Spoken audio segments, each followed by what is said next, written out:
Lokasaba kedua warga Kayu Selem Goasong Kabupaten Jembrana digelar di Wanjalan Pura Jagatnata Negara. Lokasaba dirangkaikan dengan pengukuhan dan pengupasaksian pengurus warga Kayu Selem Kabupaten Jembrana periode 2017 hingga 2022 serta pengurus Bale Bali Mule Kabupaten Jembrana.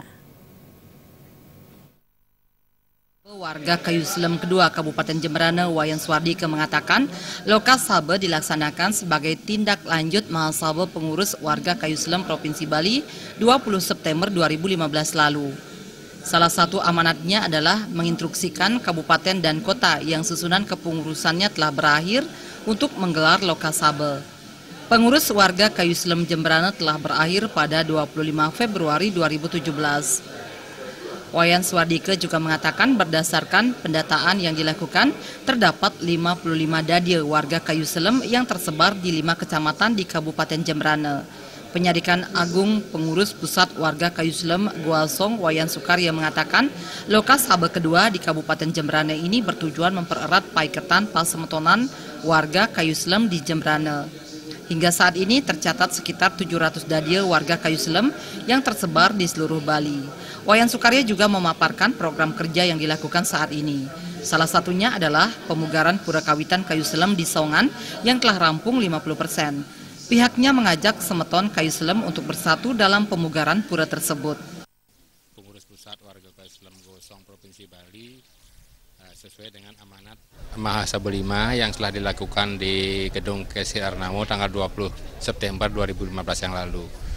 Jadi hasil Mahasaba itu memutuskan bahwa setelah dilaksanakannya Mahasaba, setiap kabupaten kota seluruh Bali diharapkan untuk segera melakukan Lokasaba dalam rangka untuk menyusun kepengurusan baru bagi pengurus-pengurus yang memang sudah masa waktunya sudah habis.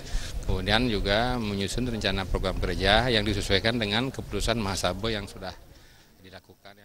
Ketua Tim Kajian Warga Kayu Selem Provinsi Bali Wayan Suklarnate di sela-sela pemaparan program kerja dan kebijakan pengurus warga Kayu Selem mengatakan pihaknya masih terus mengadakan kajian dan penelitian pasemetonan yang hasilnya dapat digunakan sebagai referensi sejarah dalam memberikan pemahaman. Suklarnate adalah tokoh pendidikan Bali yang dikenal melalui Yayasan Pendidikan Gajah Wahana yang didirikannya. Menurutnya tak dipungkiri banyak ditemukan pemutarbalikan sejarah yang dilakukan oknum tertentu untuk mencapai tujuannya. Karena selama ini banyak diplesetkan yang sesungguhnya, yang banyak dituliskan dalam bentuk babat-babat yang tidak jelas asal muasalnya, maka dengan demikian kami dari tim kajian akan melakukan pelurusan terhadap fakta, data yang dibutuhkan untuk memberi positioning atau posisi daripada bangsa Bali Mule yang ada di Bali. Karena Bali Mule ini adalah orang-orang yang besar, orang-orang yang berkuasa. Susunan pengurus warga Kayu Selem Kabupaten Jembrana periode 2017-2022 yakni Ketua Umum Ikomang Redita Diana, Penasehat Inengah Mendres, Inengah Ledang, Iketut Karyadi Erawan, Iwayan Wenten, dan Supartame Indrajanu. Lokasaba yang dirangkai pengukuhan pengurus tersebut dihadiri Ketua DPRD Jembrana, Ketua PHDI Jembrana, dan perwakilan instansi terkait lainnya. Supiatna, Bali TV.